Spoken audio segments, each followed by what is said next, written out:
ጠርተን ትምህርታችንን እንጀምራለን። የሚያስተምር እግዚአብሔር አምላክ ነው፣ የሚመክርም እግዚአብሔር ነው። እግዚአብሔር አምላክ እንደ ቸርነቱ እውቀትን እንድንይዝ ያልገባንን መንፈስ ቅዱስ እንዲገልጥልን የእርሱ ቅዱስ ፈቃድ ይሆንልን።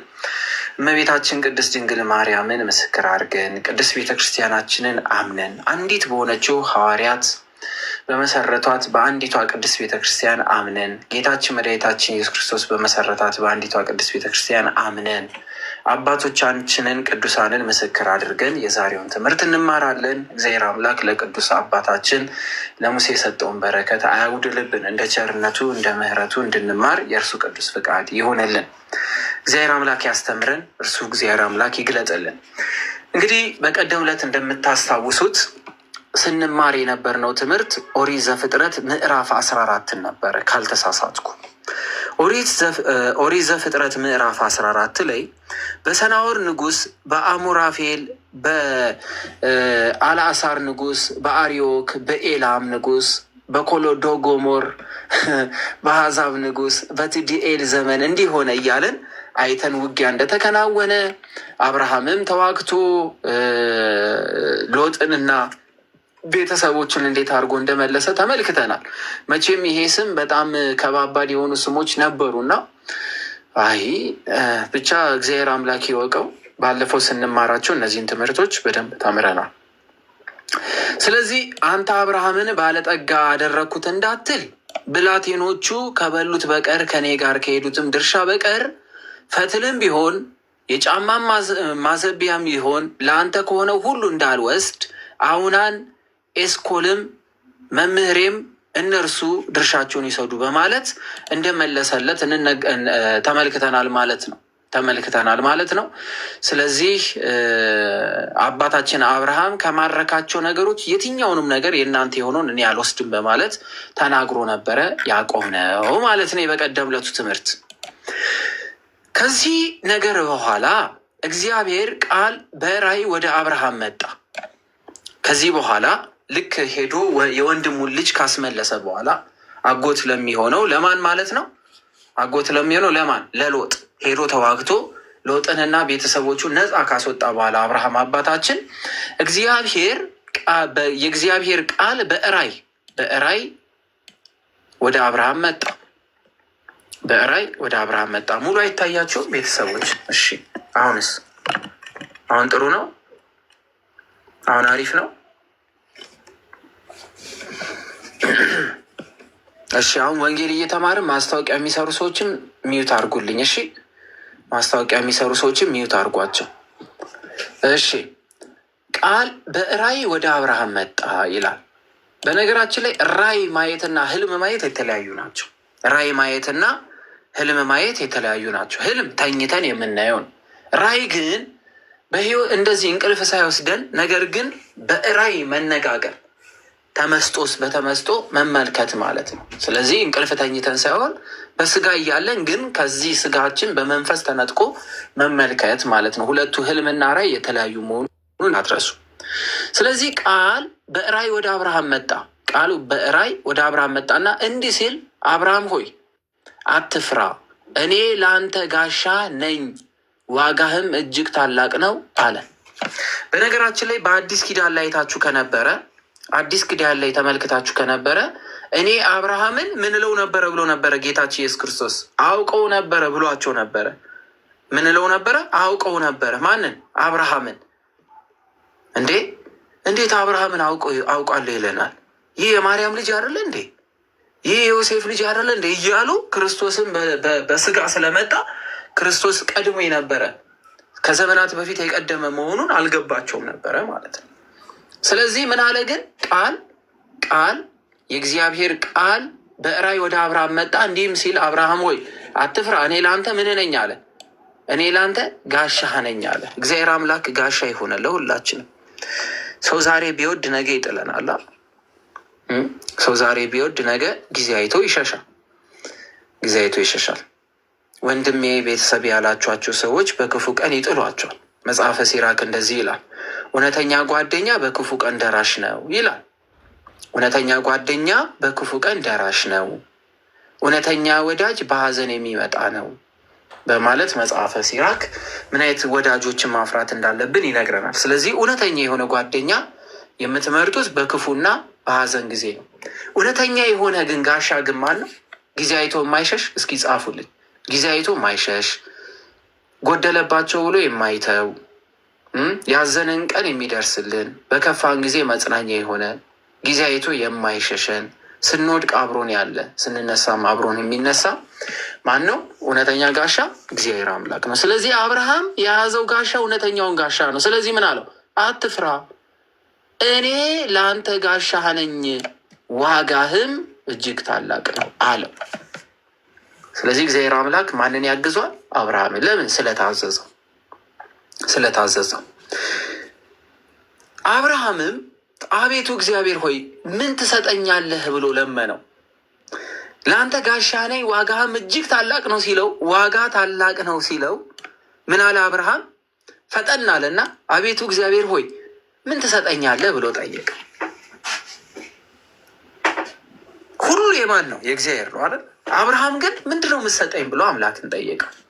እኔም አለ ከዛ ወዲያ ምን ትሰጠኛለህ ካለው በኋላ አብርሃም አንድ ነገር ጎሎት ነበረ። የአንድ ነገር ጉድለት አብርሃም ላይ ይታይ ነበረ። ምን ነበር ያልነበረው? ልጅ። ስለዚህ ምን አለ? እኔም ያለ ልጅ እሄዳለሁ፣ የቤቴም መጋቢ የደማስቆ ሰው ይህ ኤልዓዘር ነው ብሎ ነገረው። ስለዚህ ምን አለ? ልጅ የለኝም፣ የቤቴም መጋቢ የደማስቆ ሰው ይህ ኤልዓዘር ነው አለ። ኤሊኤዘር ተብሎ ይጠራል። ስለዚህ እሱ ነው አለ። የደማስቆ ሰው ማለት ምንድን ነው? አብርሃምን ያግዘው የነበረው ምናዊ ነበረ ማለት ነው። የደማስቆ ሰው ከተባለ ምናዊ ነበረ። እስኪ ጻፉልኝ። ደማስቆ ሲባል ማናት ምትመጣላችሁ? ስለዚህ በአብርሃም ቤት መጋቢ ማለት ምግብ የሚያሰናዳ ኃላፊነት የሚቀበል ስለዚህ ምናዊ ነው ማለት ነው። አብርሃምን እያገዘው ያለው ሶራዊ ትዝ ጎበዝ፣ ፋኖሴ ጎበዝ። ደማስቆ የሶሪያ ዋና ከተማ ናት። ስለዚህ የዋና ከተማ ልጅ የሆነ የሶሪያዊ ሰው ማንን ያግዝ ነበረ ማለት ነው? አብርሃምን ያግዘው ነበረ። ስሙ መሞ ኤሊኤዘር ተብሎ ይጠራ ነበረ። ከማን ጋር ነው አብርሃም እያወራ ያለው? ከእግዚአብሔር ጋር። ማንና ማን ነው የሚያወሩት? ማንና ማን? አብርሃምና እግዚአብሔር ቃል በቃል አብርሃምና እግዚአብሔር ቃል በቃል አብረው ያወራሉ። አብርሃምም ለእኔ ዘር አልሰጠኝም አለው። ማንን? እግዚአብሔርን። ለእኔ ዘር አልሰጠኝም፣ እነሆ በቤቴ የተወለደ ሰው ይወርሰኛል አለ። በቤቴ የተወለደ ሰው ይወርሰኛል አለ። እኔን የሚወርሰኝ የእኔ የሆነውን ነገር ሁሉ ሊወርስ የሚችል ስሜን ሊያስጠራ የሚችል እኔ በሕይወት ከሌለው በኋላ በእኔ ስም ሊጠራ የሚችል ልጅ የለኝም። በእኔ ስም ሊጠራ የሚችል ልጅ ምን የለኝም አለ። ልጅ የለኝም አለ እንጂ ይሄ ስለ ንብረት ምናምን እንደዛ አይደለም። ስሜ የሚጠራበት የኔ የሆነ ልጅ የለኝም፣ ጉድለቴ እሱ ነው አለ። እነሆም የእግዚአብሔር ቃል እንዲህ ሲል መጣለት። አብርሃም በቀጥታ ማንን ማናገር ይችላል? እግዚአብሔር አምላክን በቀጥታ ያናግረው። ይህ አይወርስህም፣ ነገር ግን ከጉልበትህ የሚወጣው ይወርስሃል አለው። ይህ አይወርስህም፣ ነገር ግን ከጉልበትህ የሚወጣው ምን ይላል? ይወርስሃል አለው። ከምን የሚወጣው? ከጉልበትህ የሚወጣው ምን ይላል? እርሱ ምን ይላል? ይወርስሃል። ይወርስሃል። ኦሪት ዘፍጥረት ምዕራፍ 15 ከመጽሐፍ ቅዱስ ፒዲኤፍ እያነበብኩ ስለሆነ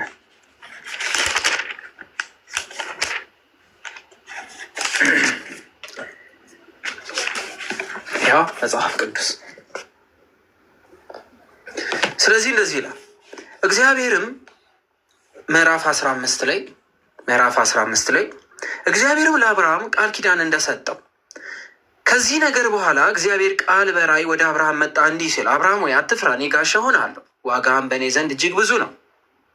አብርሃምም አቤቱ እግዚአብሔር ሆይ ምን ትሰጠኛለህ? እነሆ ልጅ ሳልወልድ እሞታለሁ፣ የቤቴን ወራሽ ከዘመዴ ወገን የሚሆነው የደማስቆ ሰው የማሴቅ ልጅ ይሄ ኢያውብር ነው። ስማቸው እዚህ ጋር የሚጻፉ ስሞች በሁለት ስሞች፣ ሶስት ስሞች። እነዚህ ስምዖንን አሁን ለምሳሌ ስምዖን ማን ተብሏል? ጴጥሮስ። እንደዚህ እያለ እንደምንሄደው ብላችሁ ያዙት። እሺ ባይብል ላይ ለማንበብ እንዲመቸን ወደዚህ ላዙርላችሁ ባይብሉን። ያው እንድትከታተሉት እንደዚህ ላዙርላችሁ። ስለዚህ ቅርታ እንዴ እስከሚመቸኝ ነው። ይቅርባሉ። ሼርና ታቡን ከፍ አድርጉት እስከዛ ድረስ ይቅርታ።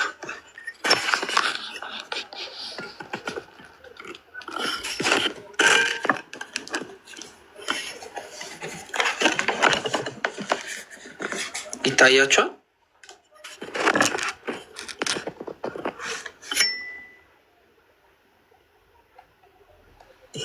ይታያል? ጎበስ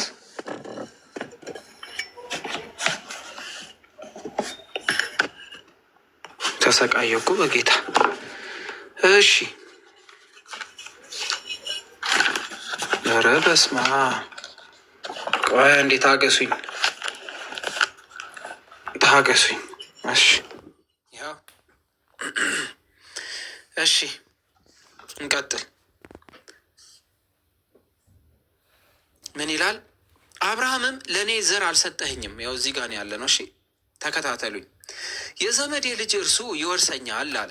የዘመዴ ልጅ የሚለው የማሴቅ ልጅ ወይም ደግሞ የደማስቆ የሆነ ሰው ልጅ ይወርሰኛል፣ ከራሴ የሆነ ልጅ የለኝም እያለው የዘመዴ ልጅ እርሱ ይወርሰኛል አለ። ያን ጊዜም የእግዚአብሔር ቃል ወደ አብርሃም እንዲህ ሲል መጣ። እርሱ አይወርስህም፣ ነገር ግን ከአብራክህ የሚወጣው እርሱ ምን ይላል? ይወርስሃል። ወደ ሜዳም አወጣውና ወደ ላይ ወደ ሰማይ ተመልከት አለው። ማንን? አብርሃምን። ምን አለው? ወደ ላይ ወደ ሰማይ ምን በል አለው? ተመልከት አለው። ልትቆጥራቸው ትችል እንደሆነ ከዋክብትን ቁጠራቸው፣ ዘርህ እንደዚህ ነው አለው። አብርሃምን ልትቆጥራቸው የምትችል ከሆነ ከዋክብትን ምን በላቸው? ቁጠራቸው አለው። ሆኖ ተቆጠረለት፣ ጽድቅ ሆኖ ተቆጠረለት። አብርሃም በእግዚአብሔር አመነ፣ ጽድቅ ሆኖ ተቆጠረለት። ይህችን ምድር ትወርሳት ዘንድ እንድሰጥህ ከከለዳውያን ምድር ያወጣሁ አምላክህ እግዚአብሔር እኔ ነኝ አለው። አቤቱ እግዚአብሔር ሆይ እንደምወርሳት በምን አውቃለሁ አለው። እርሱም አለው 3 ዓመት ላም፣ 3 ዓመት ፍየል፣ 3 ዓመት በግ፣ ዋኖስም እርግብም አምጣ። እኒንም ሁሉ አምጥተህ ከሁለት ቁረጣቸው።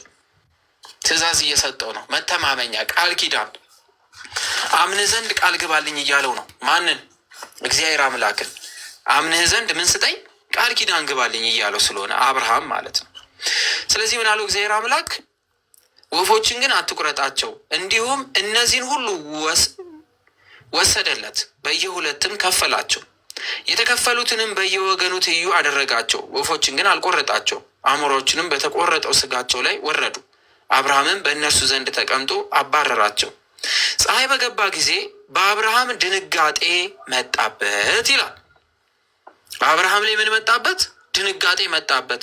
እነሆ የሚያስፈራ ጽኑ ጨለማ መጣበት። እግዚአብሔር ምን አብርሃምን አለው፣ ዘርህን ለእነርሱ ባልሆነች ምድር ስደተኞች እንዲሆኑ በእርግጥ እወቅ፣ 400 ዓመታት ባሪያዎች አድርገው ይገዟቸዋል አሉ። ስለምን እየተናገረ ነው? እየተከታተላችሁት ነው አይደለ? መጽሐፍ ቅዱስን ስለማን ነው የሚናገረው? 400 ዓመት ባሪያ ሆነው የሚገዙት እነማን ናቸው? እነማን ናቸው?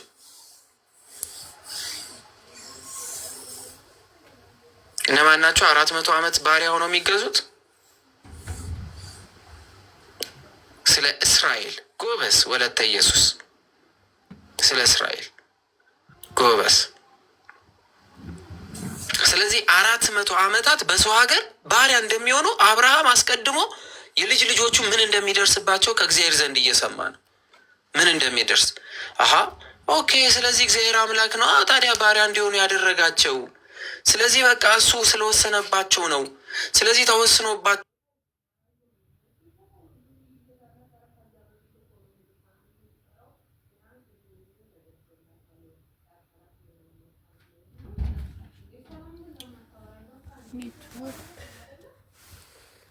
አይሰማም ኔትወርክ ይቅርታ።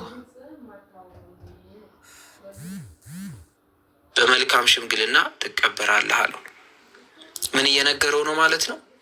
ጌታችን መድኃኒታችን ኢየሱስ ክርስቶስ ሁሉ አዋቂ አዲስ ኪዳን ላይ መጣው አይደለ? ቃል እያናገረው ስለሆነ ነው። እሺ የእግዚአብሔር ቃሉ ተብሎ የተጠራ እግዚአብሔር አብ አባት፣ እግዚአብሔር ወልድ አስቀድሞ የነበረ እንዲሁም እግዚአብሔር መንፈስ ቅዱስ የዓለም ሁሉ አዋቂ፣ ሁሉን አዋቂ፣ ሁሉን ደግሞ የፈጠረ፣ ሁሉን ደግሞ ማድረግ የሚችል አምላክ መሆኑን ሲነግረው አንድ በአብርሃም ልጆች ላይ በኋለኛው ዘመን ምን ሊፈጠርባቸው እንደሚችል የሰዎችን ክፋትና የሰዎችን ልብ የሚያውቅ በፍቃዳቸው የሰው ልጆች ምን ሊያደርጓቸው እንደሚችል ሁሉን የሚያውቅ እንደሆነ ሲነግረው በአብርሃምና በሙሴ መካከል የስንት ዓመት የ520 ምናምን ዓመት ልዩነት አለ። ከአብርሃም በኋላ እነ ሙሴ ላይ የሚደርሰውን ነገር እየነገራቸው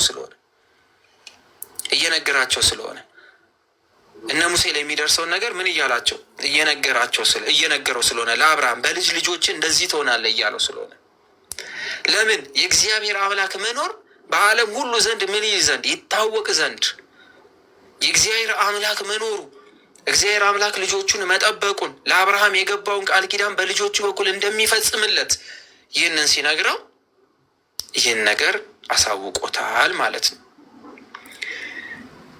አንተ ወደ አባቶች በሰላም ትሄዳለህ ሲል አብርሃምን የወለዱት ከአብርሃም በፊት የነበሩት የአብርሃም ቤተሰብ ተብሎ የሚጠሩት በሰላም እግዚአብሔር አምላክ አሳርፏቸዋልና ለአባታችን አብርሃም ይህ ነገር ግን ይህ መከራ፣ ይህ ስደት፣ ይህ ባርነት ግን አንተ ላይ አይመጣም ሲል ሽምግልና ትቀበራለህ በማለት ይነግሯል። እዚህ ጋር ያለን በአራተኛው ትውልድ ግን ወደዚህ ይመለሳሉ አለው። ስለዚህ 4 ትውልድ ሙሉ ይቀራል ከ400 ዓመት በኋላ ማለት ነው። በአራተኛው ትውልድ ግን ወደዚህ ይመለሳሉ። ወዴት? ወደዚህ ወደ አንተ ወደ አለባት ለአንተ ርስት አድርጌ ወደ ሰጧት ወደዚች ምድር። እሷ ምድር ማን ተብላ ትጠራለች? ለአብርሃም የተሰጠችዋ ምድር አስቀድሞ በነበረ ስሟ ማን? ቀድሞ በነበረ ስሟ ከነአን። በአሁን ስሟ ማናት? የአሁን ስሟ ከነአን። እሺ የአሁን ስሟስ? አሁን ያለባት ስም ይቺ ሀገር ማናት? ከነአን የምትባል እስራኤል። ጎበዞች፣ እስራኤል ማለት ነው። ስለዚህ ከ4 ትውልድ በኋላ ሲል ከ400 ዓመት ማለት ነው። ስለዚህ በአራተኛው ትውልድ ግን ወደዚህ ይመለሳሉ። እስከ ዛሬ ድረስ የአሞራውያንን ኃጢአት አልተፈጸመምና አሞራውያኖች ምን ስለሚያምኑ የአሞራውያንን አምላክ የአሞራውያንን ንጉሥ የመታ ምሕረቱ ለዘላለም ነውና እያለን እንላለን መዝሙረ ዳዊት ላይ። ስለዚህ አሞራውያኖች ምን ያመልኩ ነበረ? ጣዖታትን። ለእግዚአብሔር አልገዛም ስላሉ ይህ ስፍራ ለማን ይሰጣል? ለማን ይሰጣል ማለት ነው? ለእስራኤላውያኖች ይሰጣል።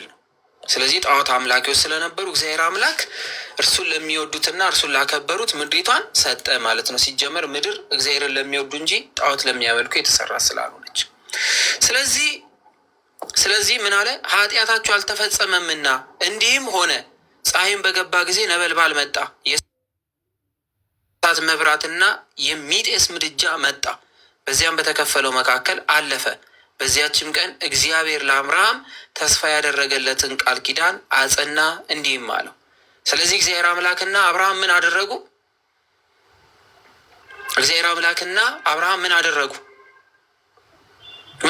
ሁለቱ እግዚአብሔርና አብርሃም ምን ሰሩ? ወለተ ኢየሱስ ጎበስ ኪዳን። ለአብርሃም የስንት ትውልድ ኪዳን ተሰጠው ማለት ነው? ለአብርሃም የስንት ትውልድ ኪዳን ተሰጠው? የስንት ዘመን? 400 ዓመታት። የምን 4 ትውልድ 400 ዓመታት ኪዳን ከማን ጋር አደረገ? ከእግዚአብሔር ጋር። አብርሃምና እግዚአብሔር የ400 ዓመታት ኪዳንን ወይም የ4 ትውልድ ኪዳን አደረጉ ማለት ነው። 4 ትውልድ እምርልሃለሁ አለው ሲባል ቀልድ ይመስላል። ያው መጽሐፍ ቅዱሳዊ መሆኑን እያያችሁ ሂዱ።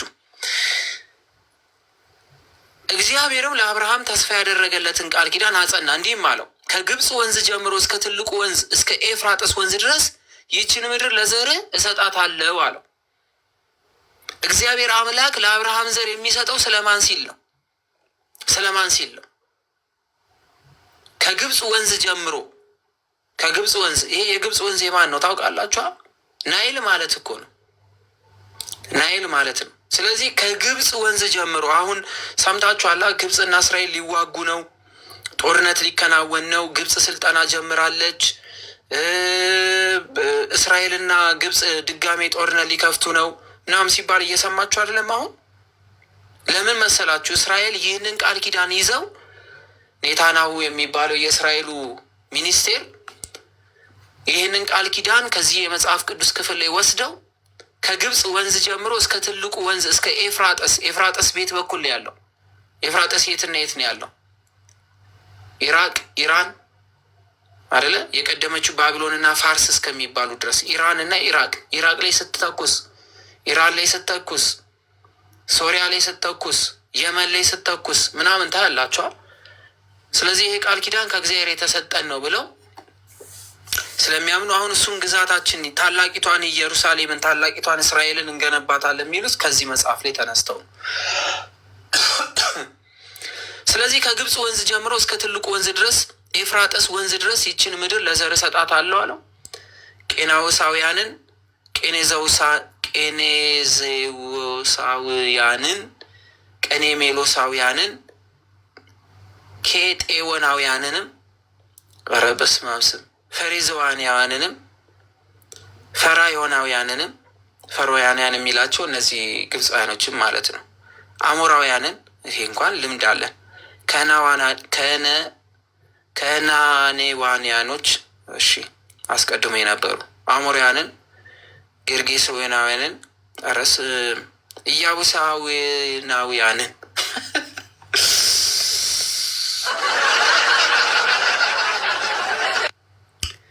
ኤኒዌይስ እነዚህን ሁሉ እሰጣችኋለሁ አለ። አሁን የምስቁ ሰዎች አንብቡ ብላችሁ ግን ታነቡታላችሁ?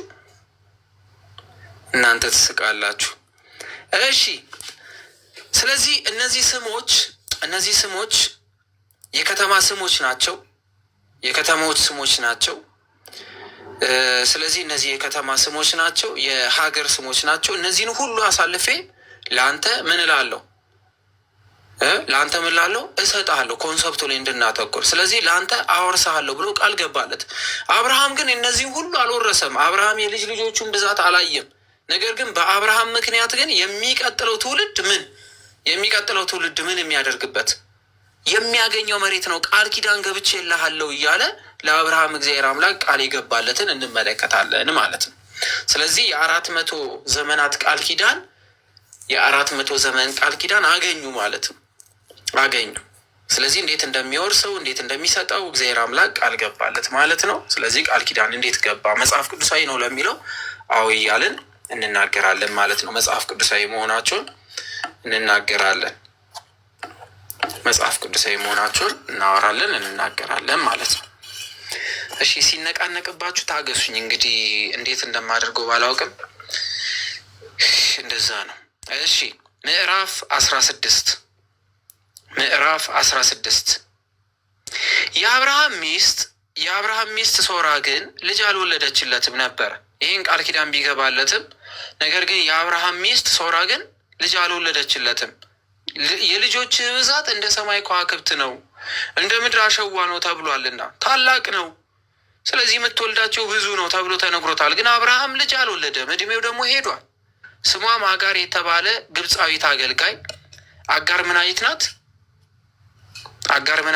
ይታያችኋል? ግን ሙሉ አይደለ? ሙሉ ይታያል። ፈይሴ ለእናንተ ይታያል፣ ከስር ላሉት ይመስለኛል። ይታያችኋል? ሙሉ ግን ይታያል። ግን የሚለው ምንድን ነው?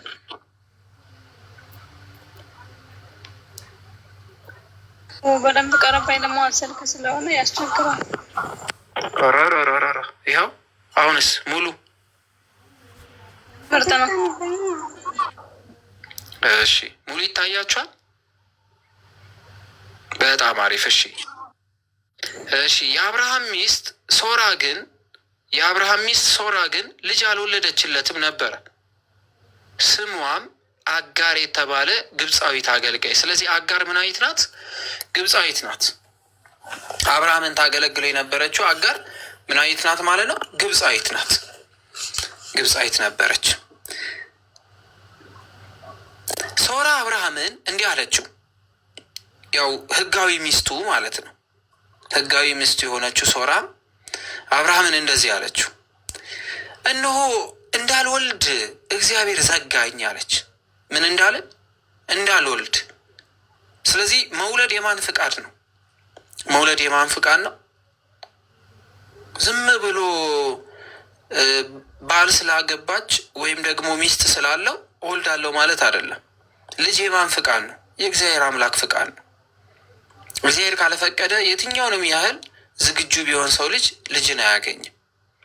ለሁላችሁም ደግሞ እዚህ ውስጥ እርግጠኛ ነኝ የወለደም ይኖራል። ልትወልዱ የተዘጋጃችሁ ትኖራላችሁ። ደግሞ አግብታችሁ የምትወልዱም ትኖራላችሁ። እግዚአብሔር አምላክ በልጅ አይፈትናችሁ። እውነተኛ የሆነ ንጹሕ የሆነ ሕመም የሌለበት ለፈተና የማይዳርጋችሁ የሚቦርቅ አምላክን የሚያከብር ልጅ ይስጣችሁ። ለወለዳችሁት ደግሞ እግዚአብሔር አምላክን የሚፈራ ልጅ ይስጣችሁ። እግዚአብሔር አምላክን የሚፈራ አገልጋይ የሚሆን ያድርግላችሁ። ስለዚህ ሶራ አሁን ሀሳብ አቀረበች ለአብርሃም። እነሆ እንዳልወልድ እግዚአብሔር ዘጋኝ፣ ከእርሷ ትወልድ ዘንድ ወደ አገልጋይ ሂድ አለችው። ወደ አገልጋይ ሂድ አለችው። ወደ አገልጋይ ሂድ አለችው። በቃ ሂድና ከእሷ ውለድ አለችው። እኔ በቃ ልጅ መውለድ አልቻልኩም። እንደዚህ አይነት ሚስት ነበረችው አብርሃም። አብርሃምም የሚስቱን የሶራን ቃል ሰማ። በነገራችን ላይ በቃ ሰማ፣ ዝም ብሎ ሄደ ምናምን ብላችሁ እንዳትወስዱ። ሁልጊዜ ሰው ናቸው እና የሰው ስሜት ዛሬም ነገም አንድ ነው። አንድ ሚስት እውነተኛ የሆነ የምትወደውን ባሏን ሂድ ሌላ ሴት ጋርና ውለድ ብሎ ለመናገር አገልጋዬ ጋር እኔን ታገለግል የነበረችዋ ሴት ጋር ሂድና ውለድ ብሎ ለመናገር እናንተ ቀላል አድርጋችሁ ታስቡታላችሁ? ሶራ ሴት ናት። ብዙ ሴቶች እዚህ ውስጥ አላችሁ። በቃ እኔ መውለድ አልቻልኩም፣ ቤታችንን ከምታስተዳድረው ከእርሷ ሂድና ውለድ ለማለት ምን ያህል ቀላል ይመስላል? እሺ አብርሃምስ በቀላል መንገድ እሺ የሚላት ይመስላችኋል? በቀላል መንገድ ሚስቱ ሂድ ስትለው እስካሁን ድረስ እኮ እንድትይ ነበር ስጠብቅ የነበረው ምናምን ይላል። እሺ እናንተ እንደው አይድረስባችሁና በጣም የምትወዱትን የሚወዳችሁን ባላችሁን በቃ እኔ መውለድ ስላልቻልኩኝ ሂድና ከእሷ ውለድ ምናምን ብትሉት እሺ ምናምን ብሏችሁ ነው የሚሄደው? እስካሁን ለምንድን ነው ያላልሽው ምናምን የሚል ይመስላችኋል? እሺ እነርሱ ደግሞ ፈሪሃ እግዚአብሔር ያላቸው ናቸው። አብርሃምና ሶራ ጭራሽ እግዚአብሔር አምላክን የሚያናግሩ ናቸው። እግዚአብሔር አምላክን የሚያናግሩ ናቸው እና ሂድና ውለድ አለችው። አብርሃምም የሚስቱን የሶራን ቃል ሰማ። አብርሃምም በከነአን ምድር 10 ዓመት ከተቀመጠ በኋላ የአብርሃም ሚስት ሶራ ግብፃዊት አገልጋዩን አጋርን ወስዳ እኮ ነው ለአብርሃም ሚስት ሆነው ዘንድ ሰጠችው። አይገርምም? እግዚአብሔር ለአንተ ቃል ኪዳን ገብቷል። ቃል ኪዳን የገባው ደግሞ የገዛ የአብራክህ ልጅ እንዲወርስ ነው። ስለዚህ እኔ ለአንተ ልጅ መውለድ አልቻልኩም እና እኔ ስትጠብቀኝ ይህ ቃል ኪዳን እንዳያልፍ እኛ ደግሞ እግዚአብሔር የገባውን የምድር ድርሻችንን እንወጣ አለችና አጋርን ወሰደችና ሚስት ሁኚው አለቻት። አብርሃምም ወደ አጋር ገባ። አጋርም ጸነሰች። እንደ ጸነሰችም ባየች ጊዜ እመቤቷን ማክበሯን ተወች። አይገርም? ምንም ይሁን ሁለተኛ ሚስቱ እንድትሆን ለአብርሃም ብትሰጣትም ነገር ግን የመጀመሪያ የሆነችውን አብራ የተንከራተተችውን ሳራን ግን ምን ማድረግ ነበረባት? ማክበራ። በልቧ ግን ክፋት መጣ ማለት ነው። አሁን ታስታውሱ ከነበረ የፈርዖን ቤት ስለ ሳራ ተብሎ ሁሉንም በመቅሰፍት መቷቸው ነበር እግዚአብሔር አምላክ።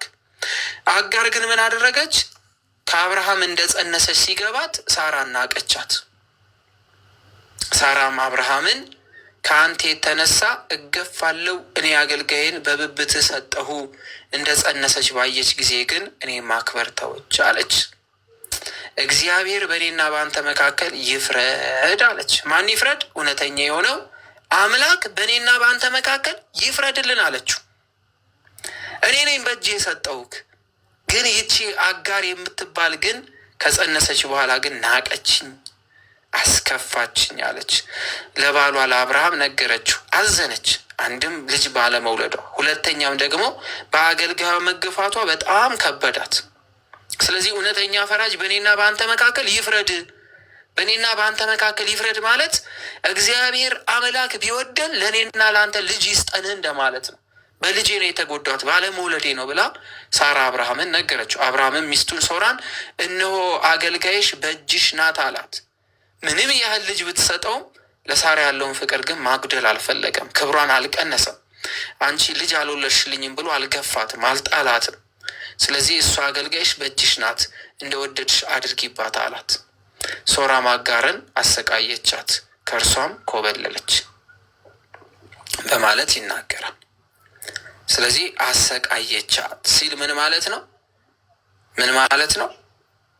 እውነተኛ የሕግ ሚስቱ አለመሆኗን በፍቃዷ የሰጠቻት እንደሆነ ከዛ ወዲያ በየጊዜው በሚነጋገሩት ቃላቶች ሁሉ ሶራም አጋርን አሰቃያቻት በሚለው ይናገራል። ስለዚህ ሶራ ምን ሆነ? አጋር ምን ሆነች ማለት ነው? ሰራተኛ ሆነ የወለደች ስለነበረች ከቤት ጥላ ወጣች ማለት ነው። ለሕግ ሚስቱ አስረክባ ብሎ ያስቀምጧል። እንመልከት ግን ከቤት መውጣቷ ግን በእግዚአብሔር ፊት ምን አይነት ክብርን አጎደለባት ወይስ አላጎደለባትም? ለየቻት ወይስ አልለየቻትም? እግዚአብሔር አምላክ ተዋት ወይስ አልተዋትም የሚሉ እናያለን። የእግዚአብሔርን መልአክ በውሃ ምንጭ አጠገብ በሱር በረሃ በመንገድ አገኛት። የእግዚአብሔር መልአክ ማንን አገኛት? አጋርን። የእግዚአብሔር መልአክ ተብሎ የተጠራው ማን ነበረ?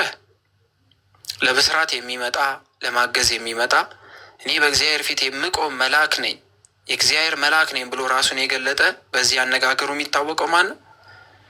ገብርኤል አይደል? እሺ። ስለዚህ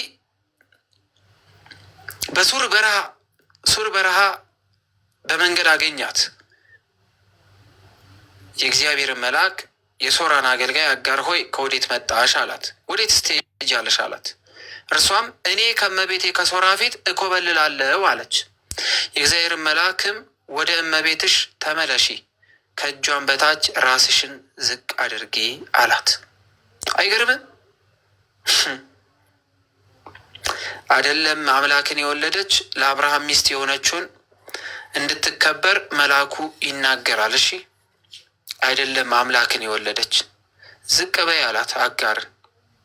የእግዚአብሔር መልአክ ወደ እመቤትሽ ምን በይ አለ? ተመለሺ፣ ከእጇን በታች ራስሽን ምን አድርጊ? ዝቅ አድርጊ አላት። እግዚአብሔርም ከብዛቱ የተነሳ እስከማይቆጠር ድረስ ዘርሽን እጅግ አበዛዋለሁ አላት።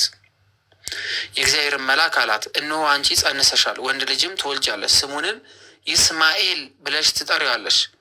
እግዚአብሔርም ስቃይሽን ሰምቷልና እርሱም የበረሃ ሰው ይሆናል። እጁ በሁሉ ላይ ይሆናል፣ የሁሉም እጅ ደግሞ በእርሱ ላይ ይሆናል። እርሱም በወንድሞቹ ሁሉ ፊት ይኖራል። አጋርም ይናገራት የነበረውን የእግዚአብሔር ስም ጠራች። አቤቱ የራራሃልኝ አንተ ነህ፣ የተገለጠልኝስ በፊቴ አይቼዋለሁና አለች። ስለዚህም ያን ጉድጓድ ስም በፊቴ የተገለጠልኝ እርሱ ጉድጓድ ብላ ጠራችው።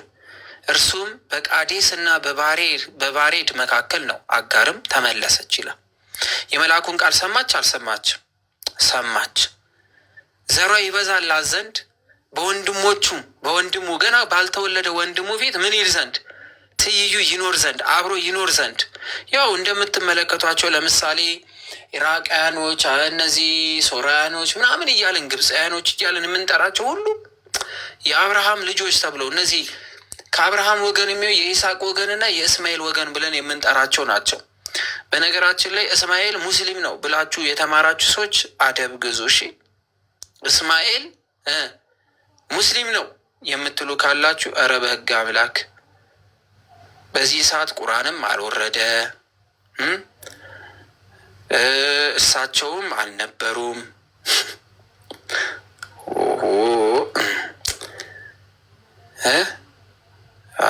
ሰዎቻቸውንም አልመረጡም። ካባውም አልነበረም። እሺ፣ እስማኤልም ሙስሊም አልነበረም። ሰላትም አልነበረም። እንዳታስበሉኝ ጎበዝ። እናንተ እኮ አይገባችሁም። እንደው እኮ ቀስ ብዬ ስናገርም አይገባችሁም።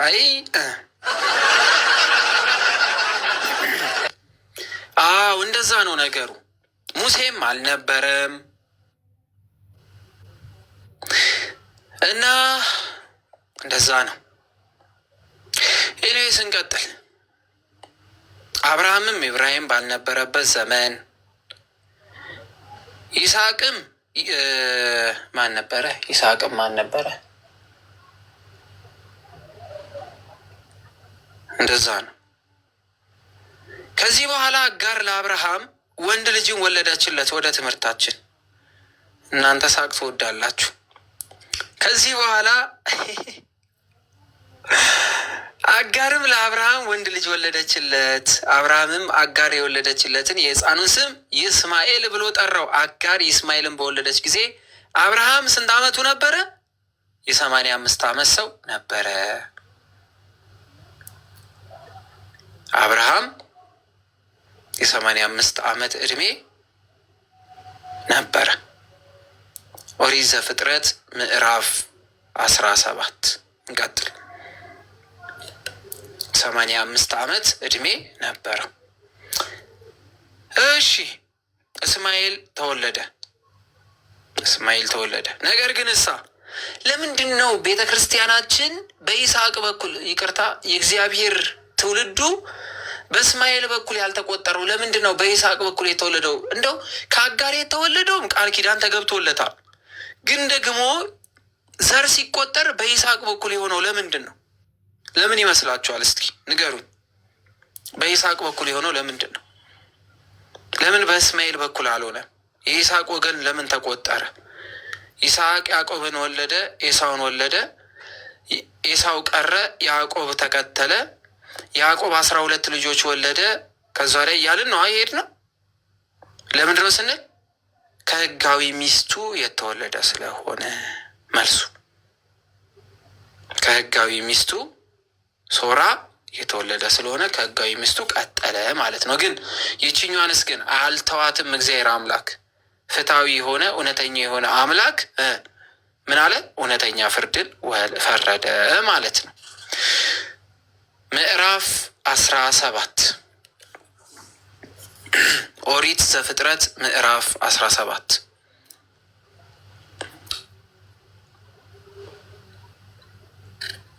ይታያላ? ይታያቸዋል ወይ ጉድ! እሺ ጥሩ። ከዚህም በኋላ አብራችሁኝ እያነበባችሁ ሂዱ። ያው መጽሐፍ ቅዱስም የሌላችሁ ታነቡታላችሁ በዛ። ከዚህም በኋላ አብርሃም 99 ዓመት ሰው በሆነ ጊዜ እግዚአብሔር ለአብርሃም ተገለጠለት። በ86 ዓመቱ ነበር የወለደው። በ99 ዓመቱም 99 ዓመቱ ላይ እግዚአብሔር አምላክ ተገለጠ። ስንት ዓመት በኋላ ማለት ነው? እስማኤል ከተወለደ ከስንት ዓመት በኋላ ማለት ነው? 85 ነበረ። እዚህ 5 አለ። ከዛ ወዲያ እዛ ጋር ደግሞ 9 አለ። 13 ዓመት። በስማ 13 ዓመት አይደለ? ተው እንጂ በትክክል ደምሩ ጎበስ። 13 መሰለኝ። እሺ። ኧረ በስማ እንዴት ነው ነገሩ?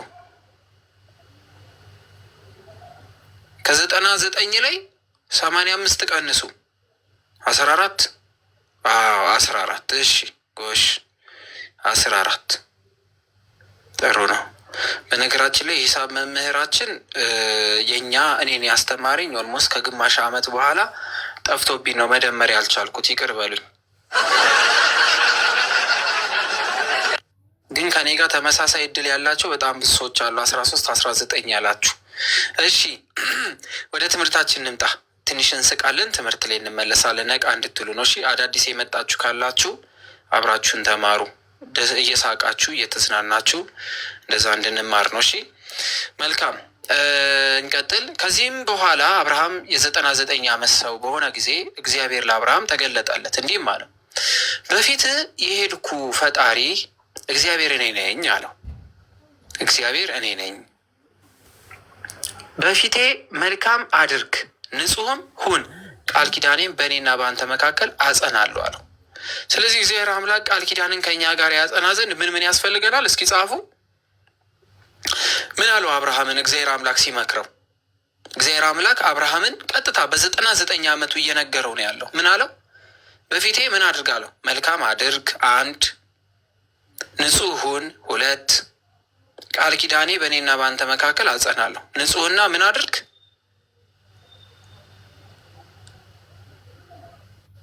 ንጹሕና ምን? መልካም ማድረግ። ጎበዞች፣ ንጹሕና መልካም መሆን አለብን።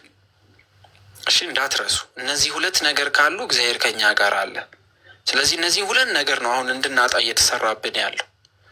ንጽህናን እናጣለን፣ መልካምነትንም እያጣን ስለሆነ፣ ስለዚህ መልካምና ንጹሕ ሰዎች ይሆናሉ። የመልካም ሰዎች መገለጫ ወደፊት እንማራቸዋለን። የንጹሕ ሰው መገለጫስ ምንድን ነው የሚሉትንም እናያለን።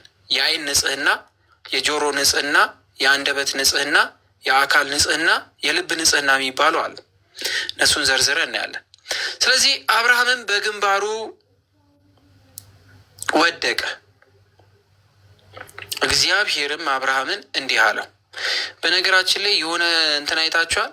በፊቱ ወደቀች ነው እንጂ የሚለው ሰገደችለት አይልም። ይህ ብለው ሲከራከሩ ሰሞኑን አይቻለሁ። እና ምንድን ነው ጭቃ ዳልጧት ነው የወደቀችው? ወንድሞቻችን የሙዝ ልጣጭ ነክታን የወደቀችው? እንዴት ተረድታችሁት ነው ሰገደችለት ሳይሆን ወደቀች የምትሉት ማለት አለብን። አሁን አብርሃም በግንባሩ ወደቀ ይላል። ምን ሆኖ ነው የወደቀው? ምን ሆኖ ነው የወደቀው አብርሃም? እንዴት ያለ ትምህርት ነው የሚያስተምሩት በጌታ ስም ይላሉ አንዳንዶች። አይቼ ነው አሉ አያልፍም። ወደ ዋናው ትምህርት ስንመጣ ግን በግንባሩ ወደቀ ሲል ለእግዚአብሔር አምላክ ምን አለ ነው? ሰገደለት። ምሕረትአብ አስቀምጦላቸዋል። ማርቆስ 5:33 ላይ ያለውን ወስደው ወደቀች እንጂ አላመለከችውም አልሰገደችለትም ይላሉ ለክርስቶስ። ስለዚህ ሰገደ ማለት ነው። በግንባሩ ወደቀ ሲል ትርጓሜው ሰገደ ማለት ነው። ተደፍቶ ወድቆ ሰገደለት።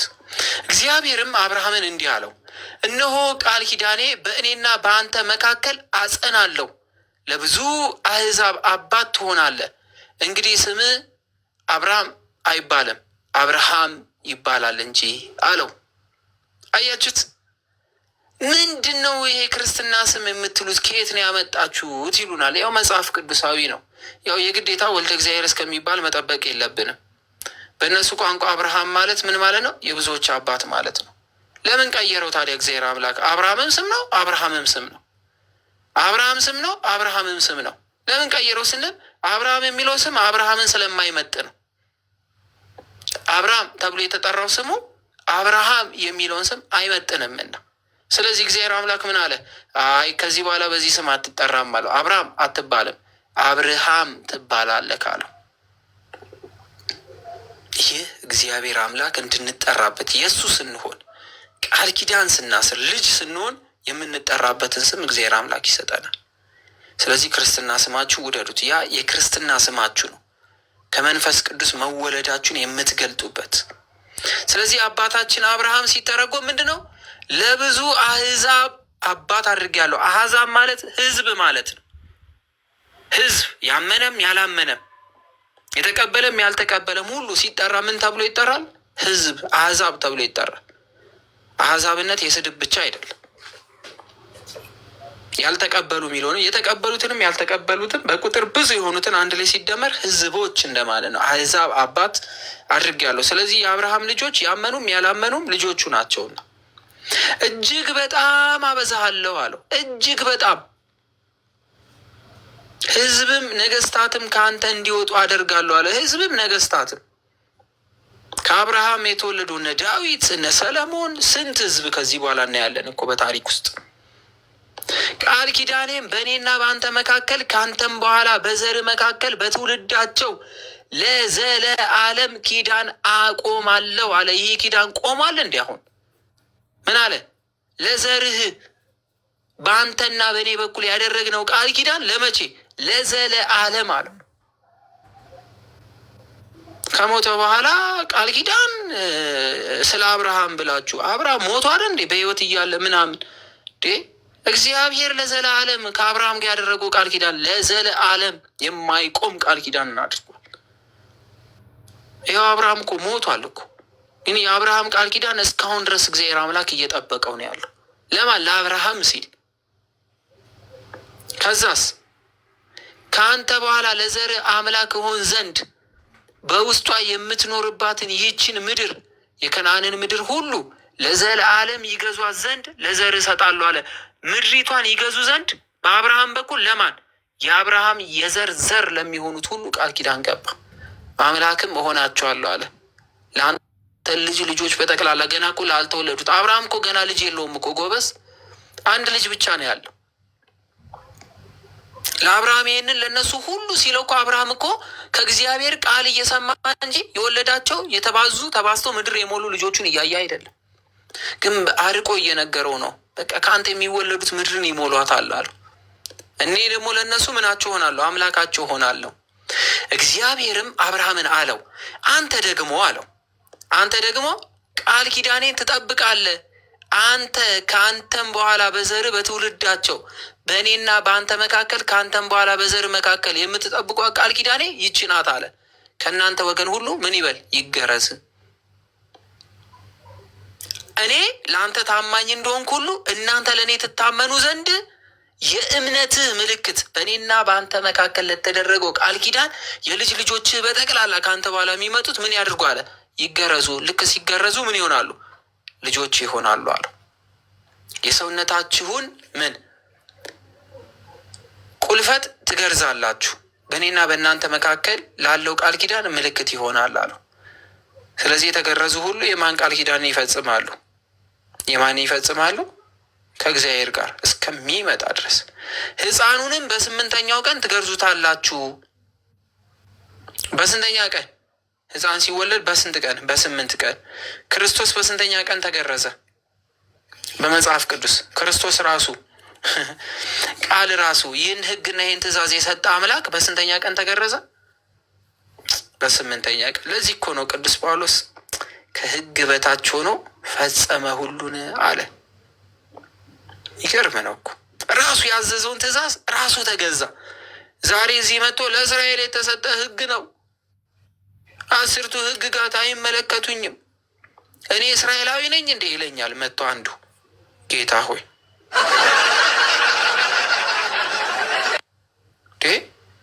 እስራኤላዊ ነኝ እንዴ ይላል። ቃል እግዚአብሔር እስራኤላዊ ነው እንዴ? ቃል እግዚአብሔር እስራኤላዊ ነው? ቃል ዘር አለው? ቃል ግን ምን ሆነ? ስጋ ሆነ። ያ ስጋ የሆነው ደግሞ የዳዊት ልጅ ተብሎ የተጠራው እርሱ ተገረዘ፣ ለራሱ ሕግ የተገዛ ሆነ። እርሱ ሕግ ፈጽሞ እዚህ ጋር ሕግ አልፈጽምም ይላል ወንድማችን አንዱ ተነስቶ በቀደም ዕለት አመነዝራለሁ እገላለሁ እያለ ማለት ነው። እሺ ሕፃኑም በ8ኛ ቀን ትገርዙታላችሁ። በቤት የተወለደ ወይም ከዘራችሁ ያይደለ በብርም ከእንግዳ ሰው የተገዛ ወንድ ሁሉ በትውልዳችሁ ይገረዛል።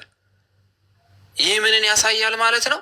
ከአብርሃም ያልተወለዱ እንኳን ቢሆኑ በአብርሃም ቤት ውስጥ ያሉ ቢያምኑ ምን እንዲሉ ይገረዙና የእግዚአብሔር ዘንድ የሆኑ ዘንድ እንደሚችሉ ነገረው። በቤት የተወለደ በብርም የተገዛ ፈጽሞ ይገረዝ። ቃል ኪዳኔም በስጋችሁ የዘለዓለም ቃል ኪዳን ይሆናል።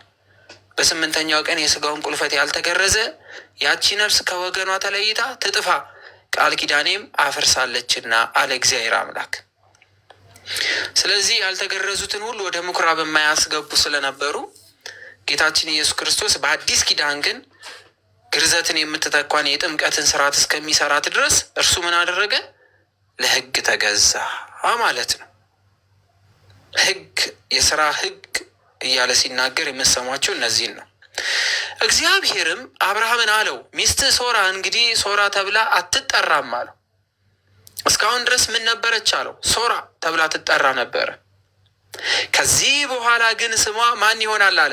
ሳራ ይሆናል እንጂ አለው። ደግሞ አንተ ብቻ አይደለህም አብርሃም ተብለ የምትጠራው፣ ሚስት ሶራም ሳራ ተብላ ትጠራለች አለው። ከዚህ በኋላ ስሟ ማን ነው?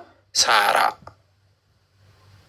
ሳራ እባርካታለሁና ከአንተም ልጆችን እሰጣታለሁና አሕዛብና የአሕዛብን ነገስታት ከእርሷ ይወጣሉና። ከማን? ከሳራ።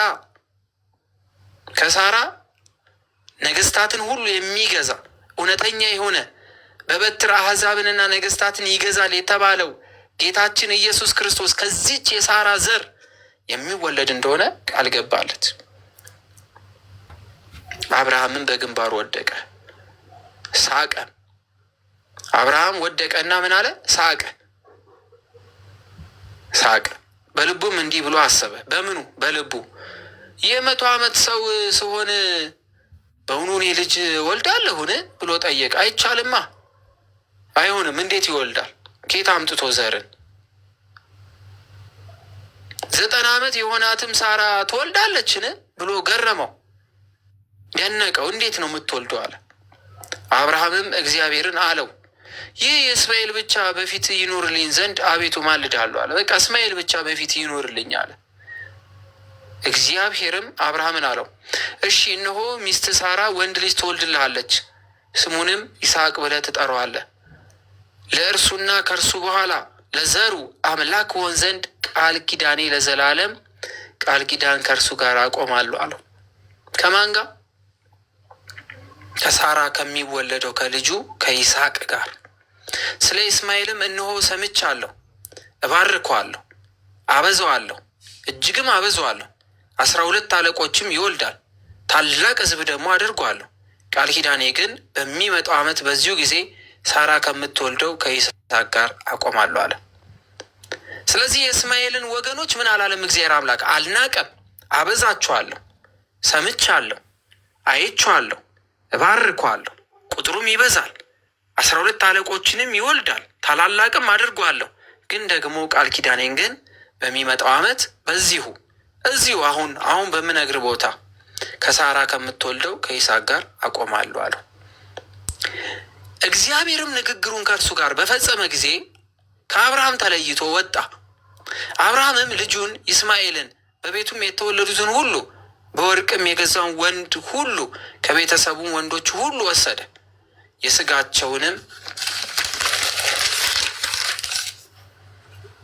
የስጋቸውንም ቁልፈት የሚለው ይሄ ወንድ ልጅ ሲወለድ እንደዛ ነው። ገብቷቸዋል። ያው ሴቶች አትገረዙም መቼም፣ ደግሞ ተገረዙ ብሏል ብላችሁ ጉድ እንዳታመጡ። ያው ወንዶችን ማለት ነው።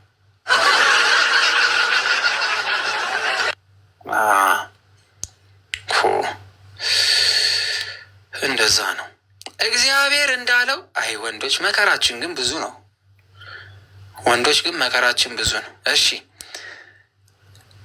እግዚአብሔርም እንዳለው በዚያው ቀን ገረዘው።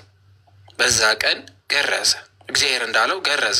አብርሃምም የስጋውን ቁልፈት በተገረዘ ጊዜ 99 ዓመት ሆኖት ነበረ። አብርሃም ሲገረዝ እድሜው ስንት ነበረ? 99 ዓመት ሆኖት ነበረ። ግን ሳራ ግን ምን የምትለው ይመስላችኋል ጎበስ? እሺ በ99 ዓመቱ ተገረዘ። እሺ ልጁ ይስማኤልም የስጋውን ቁልፈት በተገረዘ ጊዜ 13 ዓመት ሆኖት ነበረ። በዚያ ቀን አብርሃም ተገረዘ። ልጁ ይስማኤልም በቤት የተወለዱትና በብር ከእንግዶች የተገረዙት የቤቱ ወንዶች ሁሉ ከእርሱ ጋር ተገረዙ። ወይ ጉድ! የዛን ቀን ሴቶቹ ብቻ ነበረ ጉልበት የነበራቸው። እንዳለ ሁሉም ተገርዘው የዛን ቀን ነበረ ሁሉም የተገረዙት። በቃ የተረፉት የዛን ቀን የማያቃስቱ ሴቶቹ ብቻ ነበሩ። እሺ፣ ስለዚህ ሁሉም ተገረዙ፣ የእግዚአብሔር ልጅ ሆኑ፣ ቃል ኪዳንንም አደረጉ ብሎ ትምህርቱ እዚህ ጋር ይቆማል ማለት ነው። ምዕራፍ 18 እጅግ በጣም በጣም በጣም የሚያስደስት ክፍል ነው። እግዚአብሔር ለአብርሃም እንዴት እንደተገለጠለት፣ ለአብርሃም ወንድ ልጅ እንደሚወልድ የተሰጠው ተስፋ እንዴት እንደተፈጸመ፣ አብርሃም ለሰዶም እንዴት እንደማለደ እንዴት እንደለመነ፣ ያው ቅዱሳን ይለምናሉ ይማልዳሉ የሚለውን የምታዩትም ይሆናል። እግዚአብሔር አምላክ ሰምቶታል ወይስ አልሰማው የሚለውን ጭምር እንመለከታለን። ስለዚህ እነዚህ ሁሉ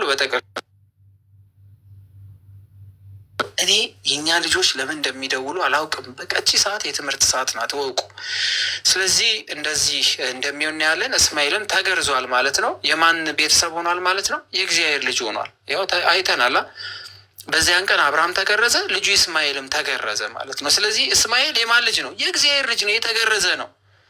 የተገረዘ ነው። እስማኤል ሻሃዳ የያዘ ሰው አይደለም። ማን ያስይዘው ጎበዝ? እሺ እኮ ለመያዝም ሻሃዳ መጻፍ አለበት። እንዴት ነው የሚይዘው? ይሄ የተሳሳተ የተወላገደ ትምህርት በቤተ ክርስቲያን የሚሰጣል። እስማኤል ከእንትን ነው፣ ይስሐቅ እንትን ነው ምናምን የሚባል ትምህርት፣ እንደዚህ የሚባል ነገር። የእግዚአብሔር ልጅ ሆኗል፣ ተገርዞ የእግዚአብሔር ልጅ ሆኗል። በቃ ተቀብሏል። በእግዚአብሔርና በአብርሃም መሀል የተደረገውን ቃል ኪዳን የተቀበለ ነው። ስለዚህ የእግዚአብሔር ሕዝብ ተብሎ እስማኤል ይጠራል እንጂ ያፈነገጠ የወጣ አይደለም። የመልአኩ ከዛሬ የመልአኩ ደግሞ ምን ነበረ? ትእዛዝን የተቀበለች ነበረች አጋር አይደለ? ተመለሽ ያላት ለሳራ ተገዢ ብሏል። ስለዚህ እስማኤል እንትናዊ ነው፣ ሙስሊም ነው፣ እንትን ነው፣ ሳውዲ ላይ ምናምን የሚባል ትምህርት የለም። ወይ ጉድ! ከኋላ የመጣ ይናወጣሉ። እንደዛ ነው። ለዛሬ የነበረን ትምህርት ይህን ይመስላል። ጥያቄ ካላችሁ በተማርነው ትምህርት ላይ ቅር ያላችሁ ነገር ካለ ይስተካከል የምትሉት ካለ ጠይቁ። ወስብሐት ለእግዚአብሔር ወለወላዲቱ ድንግል ወለመስቀሉ ክብር። ይቆየን። የአባቶቻችን የአብርሃም የይስሐቅ የያዕቆብ በረከት በሁላችን ላይ ይደር። እግዚአብሔር አምላክ ከሁላችን ጋር ይሁን። ሰላማችን ይብዛልን። እግዚአብሔር አምላክ ከሁላችን ጋር ይቆይ። አሚን።